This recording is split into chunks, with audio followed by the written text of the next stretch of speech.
Howdy, gang. Kevin here. On today's Cigar and Whiskey Talk, we're going to be smoking an Alec Bradley Black Market Esteli.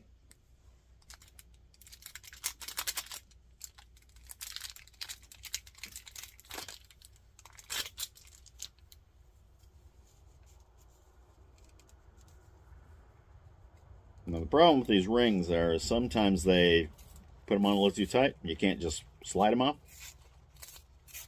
And that's the case here, so I'm going to have to rip most of this one off. It's rough, though, when you collect bands. As you guys see in the thumbnail of these Cigar and Whiskey Talk videos, that's my little band board up there. And it's grown since I made that thumbnail. So I may have to change that to reflect the newer bands that are on there. Hell, getting old. Just got new glasses. Still trying to get used to these new bifocals. They got a different pattern on them than I'm used to, so I don't know where to look any yet to read stuff.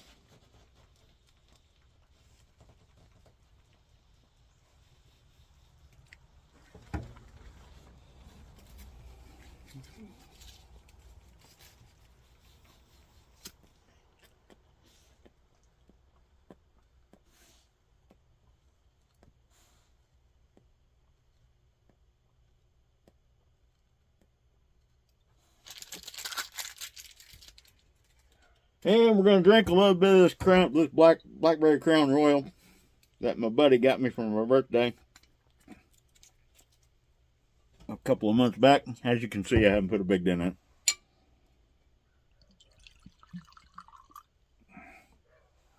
Now, while I'm not normally a fan of flavored alcohols or flavored cigars,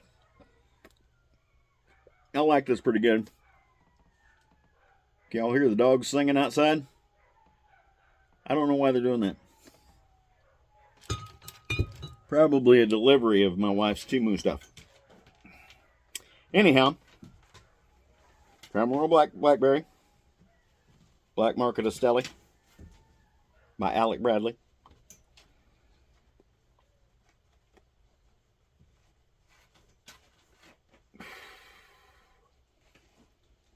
Let's talk about YouTube stuff today. Now, I'm not gonna complain about anything YouTube does because they're a business and they need to make money.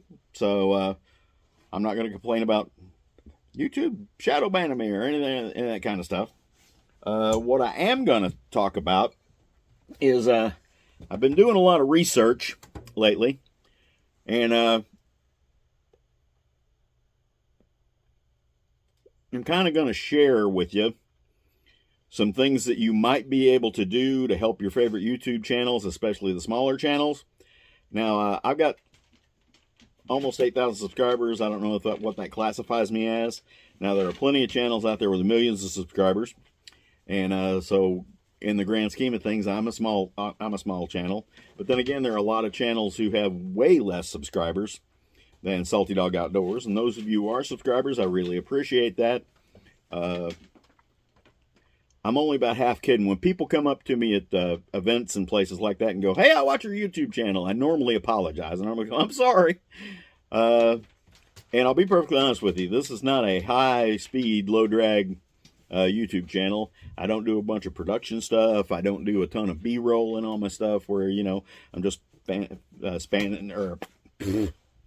panning through the forest and doing all that kind of stuff and zooming in on my backpack and packing it and unpacking it 2 or 3 times and doing all those kind of things with no explanation of what's going on. I don't do that. I'm not saying I wouldn't do that because there's a place for all those things. I kind of like short and sweet videos when I look on YouTube for stuff. And I usually scroll past the stuff that says hour, 2 hours, and all that kind of stuff and go to the stuff that says 10 minutes. Because I like things short and sweet. Any of you that have taken a class with me know that is a true statement. I like it short and sweet and give you plenty of opportunity to ask questions if I'm not clear on something. So, that being said, my research has shown me over the last month or two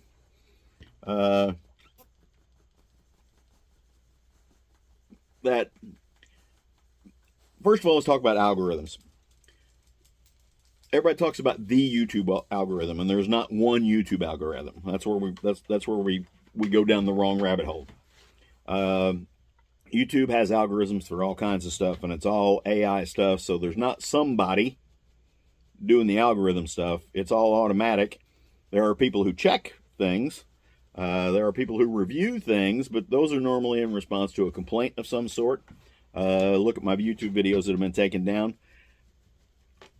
Nobody at YouTube will say it, but 9 times out of 10, when a video gets a ding, it's either for something that the algorithm saw in the language or the video presentation or something in the background that dings them and gets somebody to look at it, or most of the time it's because somebody complained about a video.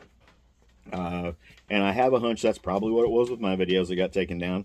And I really don't mind. I'll be honest with you. I do YouTube for mostly fun. I wish it was making me $5,000 a month, but I think I've been monetized for what, 2 or 3 months now, and I still ain't got to that $100 threshold where they actually give you any money. So I'm not a big YouTube channel. So I would take any advice I give you with a grain of salt. Now, most of this advice I've seen online, I don't adhere to a lot of it. I'll be honest with you. But as the algorithms go, reading about all the algorithms, I don't think there's a way that you can be in sync with all of them. Because like I said, there are too many. When I upload a YouTube video, what happens is I upload, and then it processes, and then it goes through its little checks, okay? And during that time, what YouTube is doing is they've got an algorithm that scripts the whole video and looks for keywords that they don't like. They've got a YouTube that looks for all this stuff in the frame, and it kind of amazes me that they let me get away with that right there. But they haven't dinged me for that yet. And then there's other algorithms that do do audio background things, like am I using music that I shouldn't use, or background sounds that I shouldn't use, or any of those kind of things. So you can kind of play to those algorithms by not doing anything. It's funny, YouTube's got a foul language thing, and it says that if you use too much foul language at the beginning of your video, but it doesn't actually say how much is the beginning. Okay, there's something I saw written that says the first 15 seconds or something. If you got any sentence enhancers going on, they ding you for that. And so it's really hard to play to all those algorithms. And then they've got all the background algorithms that watch everything that's going on with your channel. How much engagement is there on a video? And YouTube classifies engagement as not only the upload and the views, but the likes and the dislikes, and how many comments, and how quick the comments come, how quick the views come to when you upload and make public a video.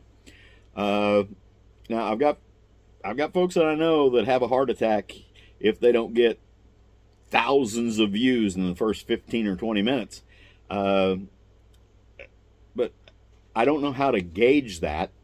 Because I get a couple hundred views in the first 24 hours, and then it's just background stuff, because I don't use those end screens and stuff, although I should start, where it recommends another video and all those kind of things.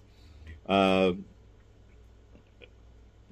it took me many years to get to where I am now, and it was all because I never pushed my channel. I had a channel because at the time, Dave wanted us to have a channel, and when I was working over there. But I had a channel, and for the first, 5 to 6 years, I was hanging steady at about 50 subscribers, because I never posted anything, and I never actually pushed the channel at all. I'm thinking maybe I should start pushing the channel, but watching all these videos on how to push your channel looks like a lot of work that I don't want to put in.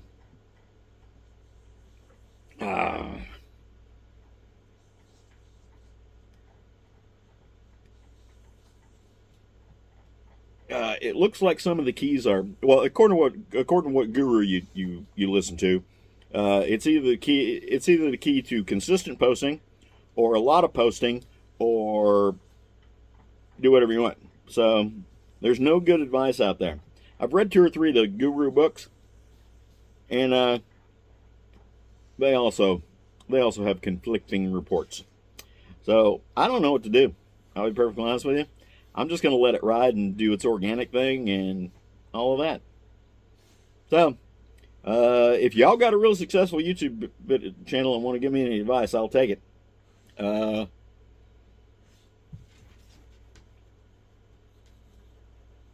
I'm seeing all these videos now. Going, I got 1,000 subscribers the first week. Lord God Almighty, how do you do that? I don't know. I don't know.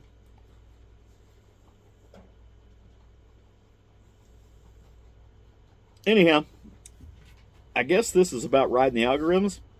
And the end report is you can go look at a lot of videos that tell you how to ride the algorithms, how to work with YouTube and get them to promote your videos and stuff for you. But for every video that says do this, there's another video that says don't do that. So, kind of like politics. Listen in, but do whatever you want, I guess. The one thing that I can see is consistent is engagement. And that's where people watch the video soon when it's uploaded.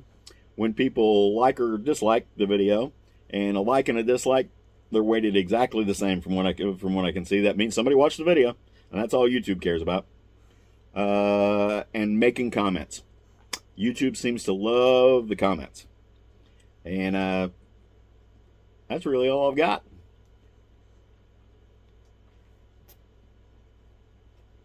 YouTube, you guys will be disappointed if I don't talk about politics a little bit. And over the last few weeks, I've had several discussions with friends and acquaintances and things. And the consensus among a lot of them is I'm just not going to pay any attention to it anymore. And I advise against that. Because quite frankly, these guys and gals that are doing shit that aren't good for most of us, they want you to ignore what's going on. That's like if you don't vote. If you don't vote, you voted for whoever won. Yeah, I know. One vote, that's only one vote. It doesn't count. Yeah, it counts more than no votes. Just so you know. Anyhow, we've got a school news. We've got a navigation intensive class that starts on Thursday this week. There are still a couple of spots open on it. So if you have been on the fence, now is the time. All right.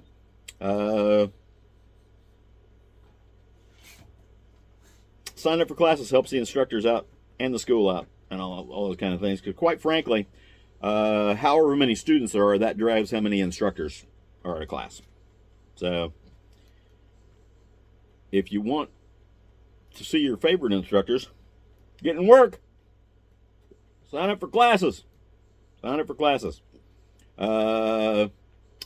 This week we've got the Nav Intensive.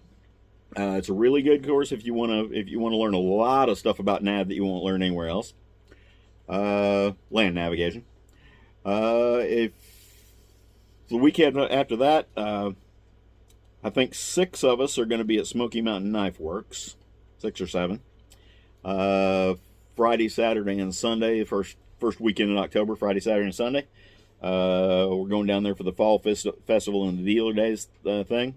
So if you want to come out and see us and you're in a local area down there, or if you're vacationing down there, we'll be at Smoky Mountain Knife Works all day Friday, all day Saturday, and for a little bit in the morning on Sunday. We try to pull out of there about noon on Sunday. So, or before. It depends on what's going on. It really depends on the crowd, how quick we get out of there on Sunday. Let's see. The advanced class, I believe, is canceled for the beginning of October. And that was low signups. The intermediate classes drive all the signups for the advanced class. And a lot of people just sign up for basic, intermediate, and advanced, and then they change it if they don't happen to patch for a previous class. and they wait and go back to another, let's say, intermediate. If you take an intermediate, you don't patch, they sign it. They cancel their advanced and sign up for another intermediate so they can earn the patch. So that advanced class had really low signups, and that normally happens when we've got two advanced classes during the year. And we did. We had an early advanced class this year, and that was packed. And this one, people have moved back. We've got a basic class coming up in October that is pretty full, but I think there are like 3 or 4 spots available in that one. And then the rest of the year, I don't know right off the top of my head. Sorry. Getting old, getting senile. You guys notice my beard all came back in gray after I shaved it all off? Getting old. Probably getting close to my expiration date. Black Market Esteli. You know I would do it again. I've done it many times before. And you've seen me drinking this Blackberry Crown Royal multiple videos. So you know I'd do it again. Hope to see y'all in the woods. Have a good one.